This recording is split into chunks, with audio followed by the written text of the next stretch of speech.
l'équipe Porsche qui nous accueille en ce mois de juin 1954. Les bolides allemands se tiennent prêts à relever le défi de la 22e édition du Grand Prix d'endurance du Mans. On sent l'effervescence qui monte dans la ville et dans la région, tant les 24 heures sont devenues un rendez-vous immanquable. Preuve du succès d'ailleurs, c'est la première fois que la télévision française a prévu de retransmettre une partie de la course en direct. En attendant, il convient de se préparer pour le week-end du 12 et 13 juin, date officielle de la compétition.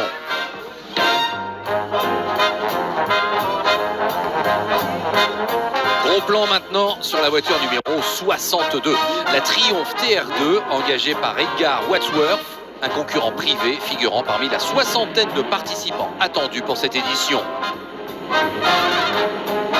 Nous voici maintenant chez Ferrari avec les 375 Plus qui espèrent renouer avec la victoire. Ferrari n'a gagné qu'une seule fois au Mans, c'était en 1949 pour la toute première participation de la marque. 5 ans après, on affiche ses prétentions. Mais face à Ferrari, voici l'armada Jaguar avec les types D qui succèdent à la XK 120C victorieuse en 1953 avec l'équipage Rolt-Hamilton. Les Anglaises affichent une mine absolument superbe et on ne tarit pas d'éloges sur ce nouveau modèle. Spécialement préparé pour Le Mans, qui est l'objectif principal de Jaguar en cette année, les types D sont équipés d'un moteur 6 cylindres en ligne de 3,4 litres, développant plus de 250 chevaux et 270 km/h en vitesse de pointe. Preuve de cette compétitivité, Jaguar avait pu bénéficier d'une séance d'essai sur le grand circuit de la Sarthe un mois plus tôt et Tony Rolt y avait amélioré le meilleur temps de l'année précédente, établi par Alberto Ascari, de plus de 5 secondes. La concurrence était donc prévenue. Les 4 Jaguars au départ, dont les 3 nouvelles types D, étaient les voitures à battre.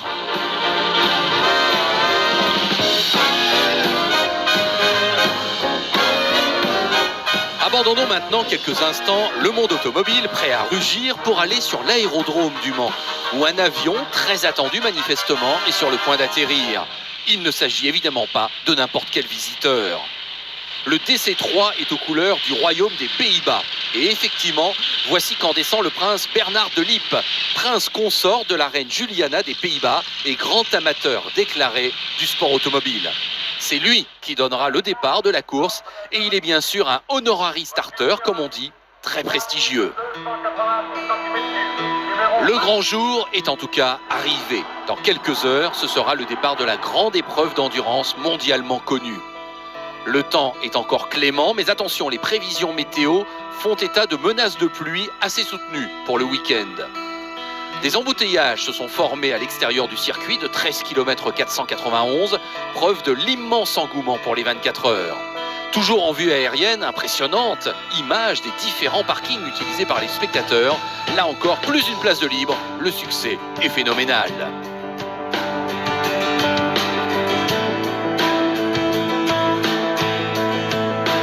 A noter que les 24 heures sont la 4e manche du championnat du monde des voitures de sport après les 1000 km de Buenos Aires, les 12 heures de Sebring et les 1000 milles. 3 courses et 3 vainqueurs différents, Ferrari, Oscar et Lancia. Cela promet pour le spectacle.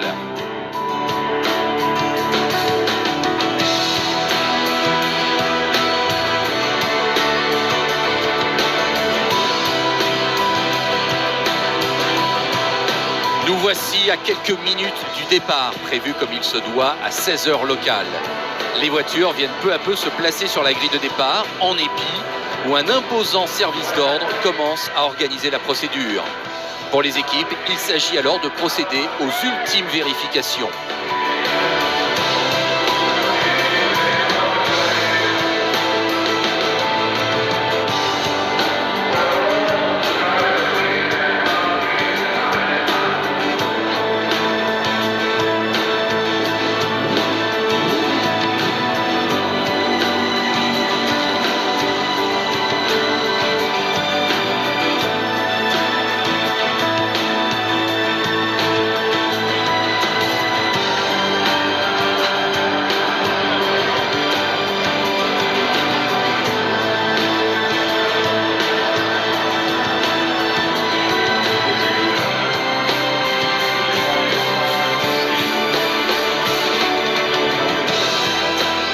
plan sur Maurice Trintignant et son célèbre bonnet. Le Français fait équipe avec José Froilán González sur la Ferrari 375 Plus numéro 4.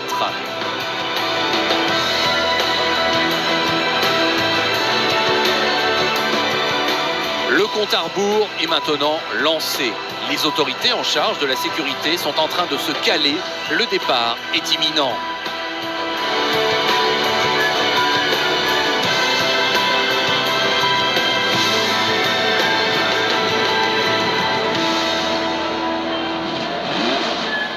Le prince de Lippe est là. C'est donc lui qui va abaisser le drapeau tricolore, synonyme du départ. Mais auparavant, il a droit à un tour du circuit.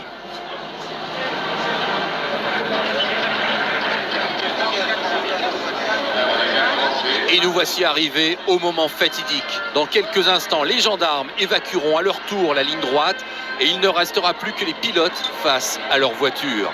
Tout le monde retient son souffle. L'instant est comme toujours solennel et grave. La magie du Mans va une nouvelle fois opérer.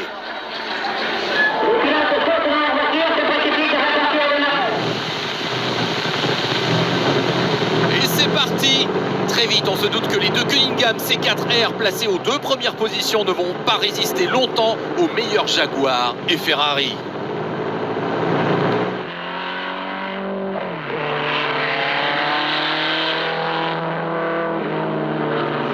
Le premier leader est en effet Ferrari et c'est même un triplé qui se dégage pour l'instant avec González qui devance Paolo Marzotto et Robert Manzon.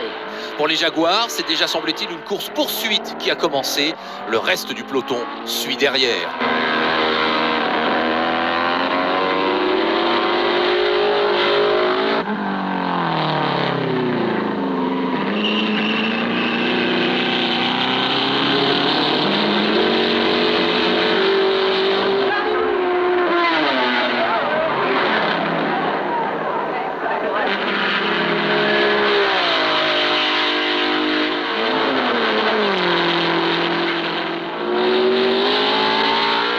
Chez Jaguar, les pilotes ayant pris le départ s'appellent Stirling Moss, Tony Rolt et Ken Wharton.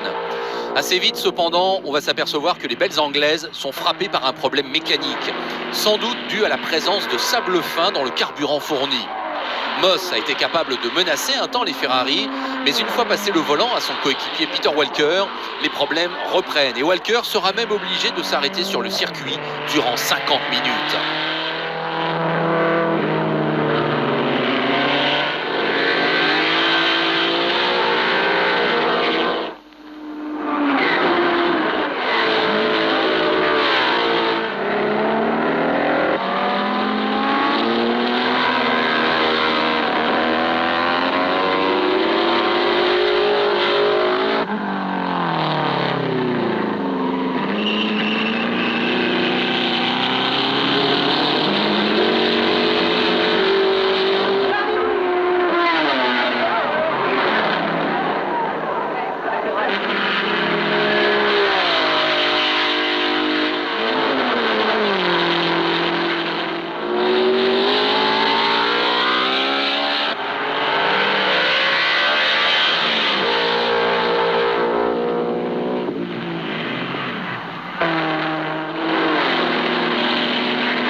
Le vent s'est levé sur le circuit et déjà la course est une alternance entre passages pluvieux et éclaircis.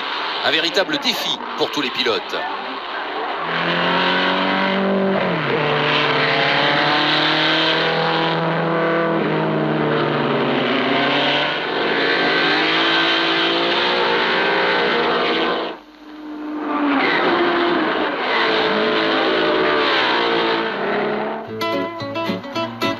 Nous sommes maintenant aux alentours de 20 h le samedi soir. Il y a déjà eu beaucoup d'abandons, comme par exemple l'Aston Martin de Carroll Shelby et Paul Frère, ou pour la Lagonda d'Eric Thompson. La tête de la course est occupée par González, qui n'a toujours pas passé le volant à Trintignant, l'Argentin devançant Marzotto, Louis Rosier sur la Ferrari numéro 5 et Peter Whitehead sur la meilleure Jaguar, la numéro 15, qui est en 5e position.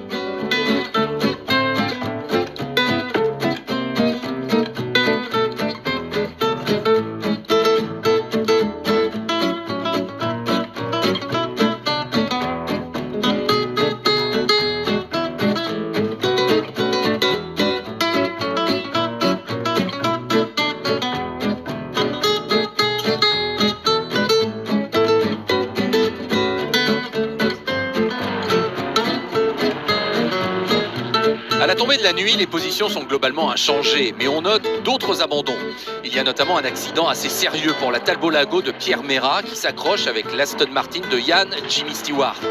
Ce dernier part en tonneau et se casse le bras.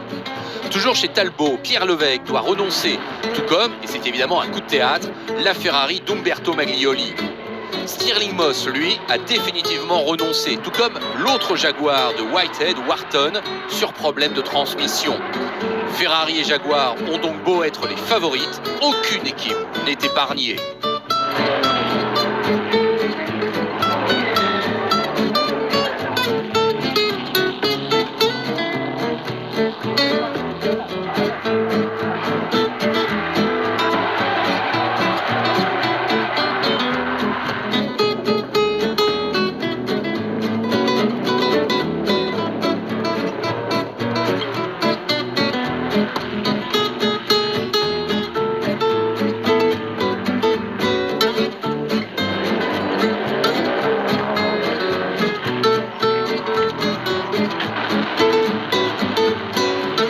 Et voici qu'enfin le jour se lève sur Le Mans.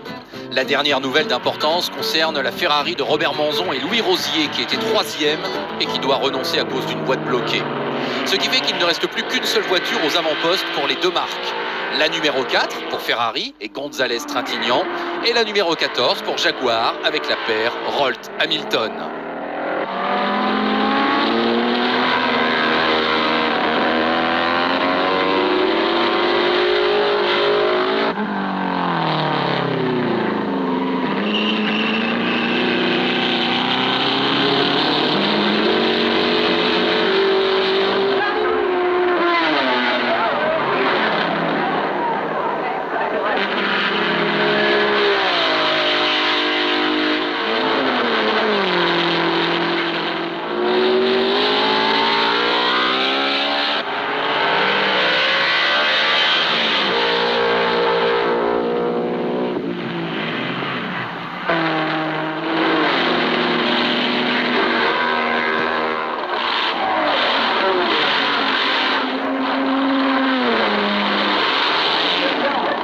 Durant toute l'épreuve, la pluie a joué avec les nerfs des pilotes et spectateurs.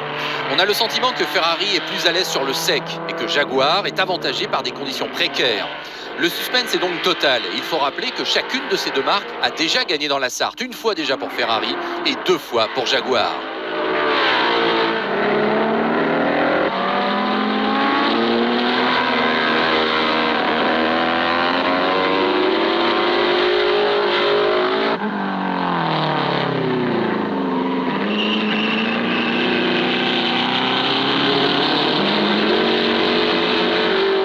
Gros plan sur la Lagonda du duo Thompson et Pour, une voiture qui avait déjà abandonné la veille sur accident après seulement 25 tours bouclés.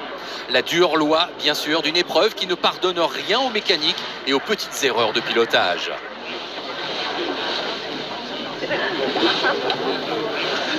Autre voiture ayant dû renoncer, les deux Fraser-Nash de Peacock et Ruddock, ainsi que celle de Northrop et Anderson. Fin de partie également pour les Kift de Rippon et Black, ainsi que la 48 pilotée par Truy et Hitchkins.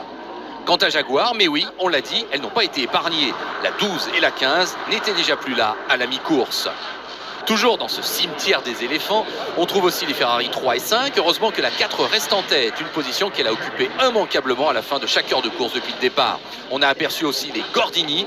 Il ne reste plus à ce moment qu'une voiture pour la marque française. On le comprend sur le grand panneau qui renseigne sur le classement de la course. À ce moment-là, la Ferrari numéro 4 est en tête avec 257 tours parcourus et elle a 2 tours d'avance sur la Jaguar numéro 14.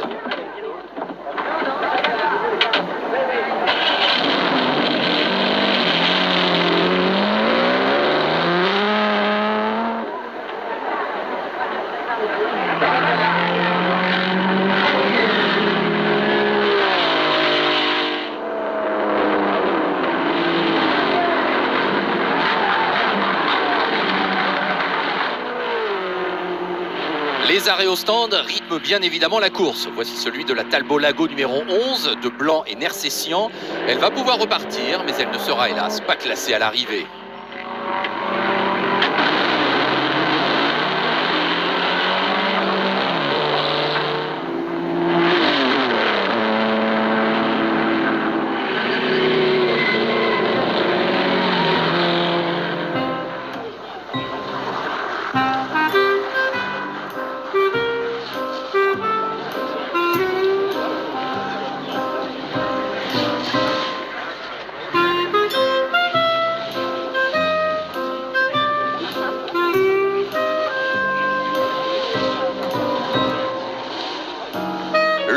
est alors clairement redevenu menaçant. On se doute qu'une nouvelle averse se dirige vers le circuit. À 3 heures de l'arrivée, c'est même un déluge qui s'abat sur tout le monde. Toutes les voitures évoluent alors au ralenti. Mais le grain passe et la piste ne tarde pas à sécher. L'écart reste inchangé entre la Ferrari de tête et la Jaguar lancée à sa poursuite. 2 tours toujours les séparent.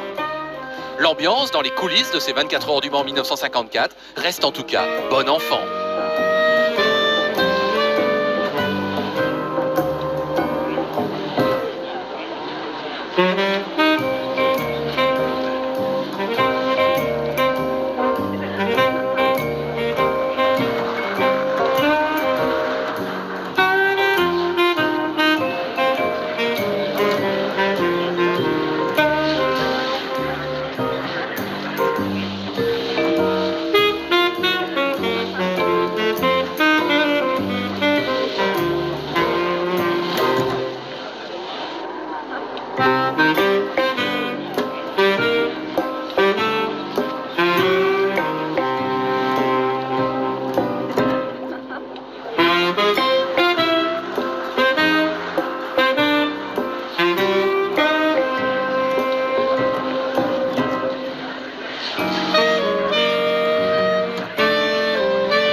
Sur la piste, l'arrivée n'est plus loin désormais. Alors, Ferrari ou Jaguar, faites vos jeux, rien ne va plus.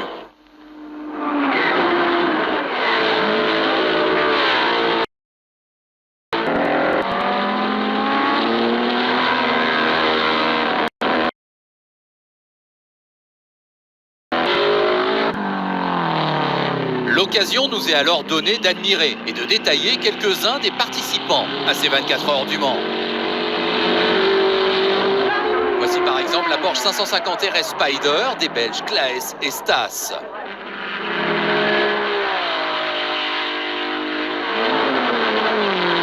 Groupé, voici 2 Bristol 450 qui sont dans le top 10.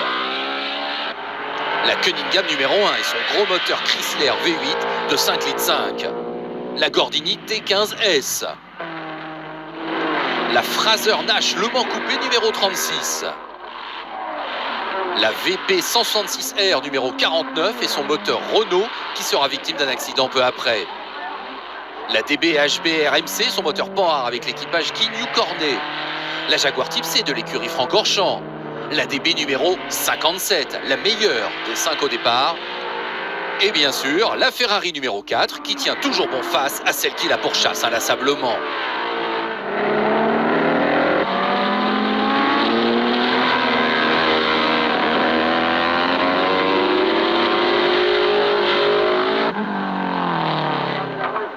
Arrêt au stand pour la voiture de tête à 1h30 de l'arrivée.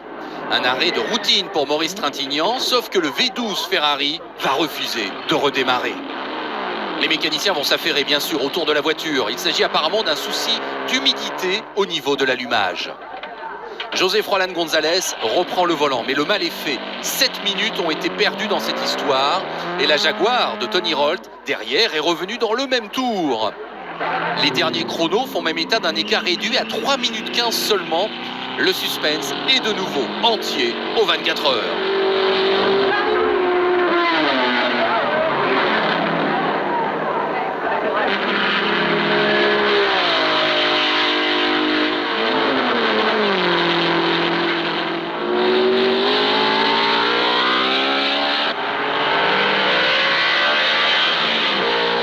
Attention, un accident survient alors que les conditions sont évidemment loin de s'améliorer. Nous sommes à la courbe Dunlop et c'est un tête-à-queue, puis une touchette et finalement une grosse figure pour l'Osca de Pierre Legoni. Dommage, cette voiture était en tête de la catégorie 1500 cm3 et sans souci dans le top 10 de la course. Les autres concurrents réussissent à l'éviter. Il se passe de longues minutes avant que Legoni parvienne à repartir. En fait, il tente de se diriger vers les stands et il y parviendra.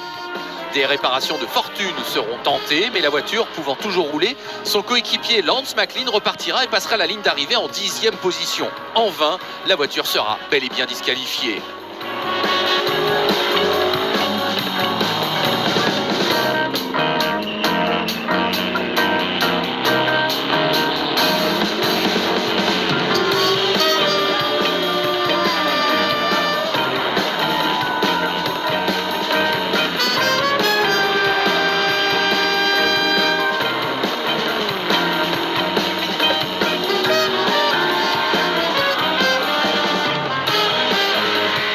sommes maintenant à une demi-heure seulement de l'arrivée. La pluie s'est arrêtée, la piste est encore humide, mais commence à s'assécher. Dans les minutes précédentes, Duncan Hamilton a réalisé au volant de la Jaguar numéro 14 un éblouissant relais et l'écart avec la Ferrari est même redescendu aux alentours de la minute. Il faut dire aussi que Gonzalez est au bout du rouleau. Il semble bien qu'il n'ait pas dormi ni mangé de tout le week-end. Ses temps autour sont parfois aux alentours des 5 minutes 30, ce qui est vraiment lent. Mais heureusement pour lui, avec ses nouvelles conditions d'adhérence et peut-être l'adrénaline de voir l'arrivée se rapprocher, le taureau de la Pampa, comme on l'appelle, reprend du poil de la bête et l'écart remonte en sa faveur.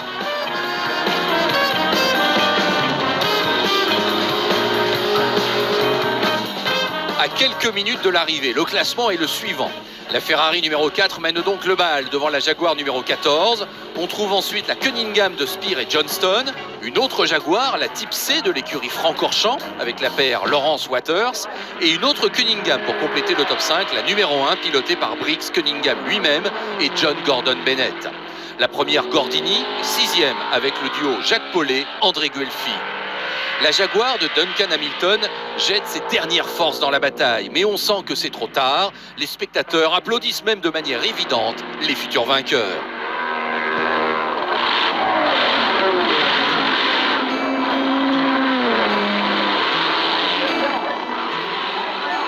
Il est pratiquement 16 h. Dans quelques instants, l'arrivée sera jugée.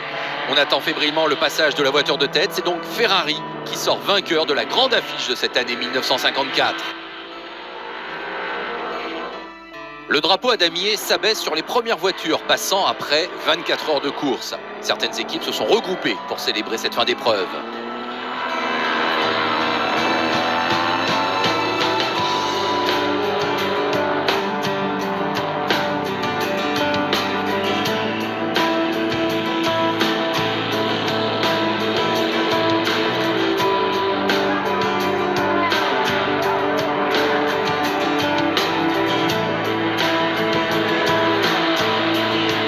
Et la voilà qui arrive, la Ferrari 375 Plus de José Froilán González et Maurice Trintignant qui remporte l'épreuve en ayant bouclé 302 tours, soit 4061,5 km très précisément. Belle performance des Cunningham et dommage pour la Jaguar qui n'aura pas démérité mais qui échoue finalement à 1 minute 30 des vainqueurs. Des performances remarquables compte tenu des conditions climatiques. Malgré la pluie et les averses fréquentes, les vainqueurs, à 2 tours près, ont bouclé la même distance que celle de l'année précédente où il avait fait beau. Les 3 Bristol engagés posent fièrement à l'arrivée qu'elle rallie en 7e, 8e et 9e position. La BG Le Mans Coupé numéro 54 se classe 17e. À signaler que le record du tour est littéralement explosé par Gonzalez. En 4:16.8, il améliore la marque de 1953 de plus de 10 secondes.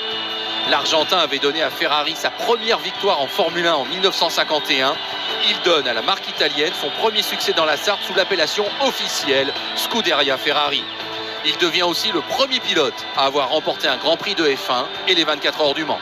Et enfin, accessoirement, Ferrari conforte sa place de leader au championnat du monde. Au final, ce sont certainement les temps passés dans les stands qui auront été déterminants. Malgré son alerte du dimanche en début d'après-midi, la Ferrari n'aura passé que 29 minutes arrêtées contre 37 à sa concurrente Jaguar. Tout le monde est malgré tout allé au bout de l'effort. Ils sont 17 à être classés sur les 57 au départ. À l'indice de performance, la victoire revient à la DB de René Bonnet et Élie Bailleul.